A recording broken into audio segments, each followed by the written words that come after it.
Well, growing up in a small town with our racing, it sort of helps in one way that we can sort of ride wherever we want, and hinders us a bit because of the competition level. We're sort of pretty lucky when we were growing up though. The Condo Club was fairly strong and it had like probably a 300, 400k radius where people used to come from to race. So we had not bad competition there, but just getting to other tracks and stuff. When we went to the national level, we sort of fell behind a bit, just the rougher tracks and different obstacles and stuff that we didn't have here. Started out, I think it was about 6. Came home from school one day and Dad had a peewee there and it all stemmed from then. One of Dad's friends said that it should take me out to the local motorbike track and have a ride out there, and so I sort of started racing when I was 7, and from then on been hooked ever since.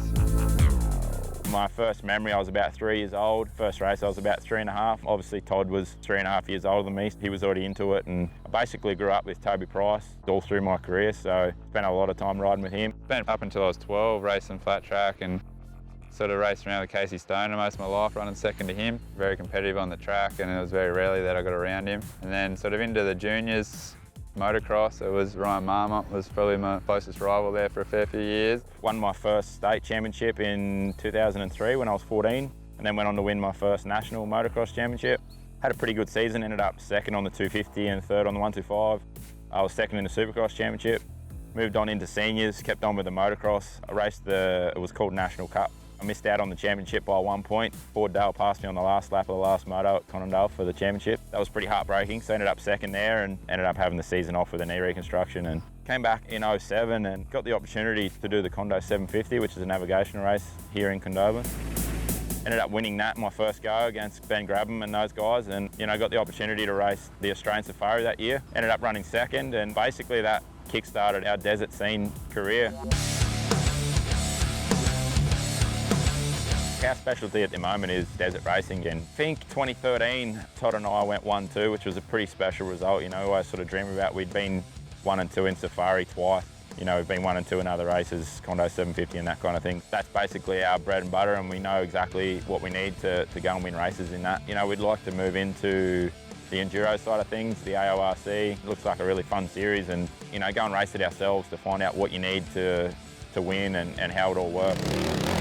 Both of Todd and I have raced Dakar. It was one of the craziest, hardest experiences of my life. Words can't really describe what they put you through, the amount of kilometres you got to do, the amount of hours that you don't get sleeping, the road book, the language, the food. It's definitely the ultimate test, and it was an experience of a lifetime, and something that at the time I was sort of thinking, what have I got myself into? But at the same time you get hooked on it, and it's something that I'd really love to do again. I don't know how Mum and Dad afforded it, to be honest. Now that we're running a race team and you see what it costs to go racing and all that kind of thing, I don't know how they've done it, to be honest. Dad sort of put some good work ethic into us with preparing our bikes and stuff. He wouldn't take us racing unless our bikes were prepared, and he'd seen that we'd put the work in to deserve to go racing, and that sort of pays off now, and we sort of know what it takes to get things ready to race and know the sacrifices you got to do to have fun. It's something that we've been wanting to do for a long time, and GHR were getting to the end of their run. Glenn was getting fairly tired with it all, and we knew that it was time for a change for us, for our careers, and then we just went to work on building Smith Brothers brand and building a team of sponsors around that. It was a lot of hard work and a lot of hours on the computer and on the phone, and talking to people and letting them know of what our plans are and what we'd like to do. And we've sort of built it up now to a point where we know what we need when we go racing, and we've got a lot of good people around us and a lot of good sponsors, so it's a lot of fun. The country lifestyle for us is what we've grown up with, and we've got a really good group of friends around town away from racing. We grew up water skiing in the summer, and it's something that we did as a family and something that we still do, which I sort of cherish a lot. There's not too many places where I can live in the middle of town. In 3 minutes drive, I'm on our local motocross track. In another 3 minutes drive, I can have the boat in the water out the lake. I've got mates that have got property all around. We can go ride our bikes wherever we like. If you want to go to the city, it's a 6-hour drive to Sydney. A lot of people say, why do you live out there? And sometimes you question yourself when you're driving in and out of the place. But the lifestyle we had growing up, the opportunities that we've had, as kids, and what we've got now, it's a pretty cool place, and it's a pretty good community too. So I don't see that we've been hindered at all by growing up in a small country town.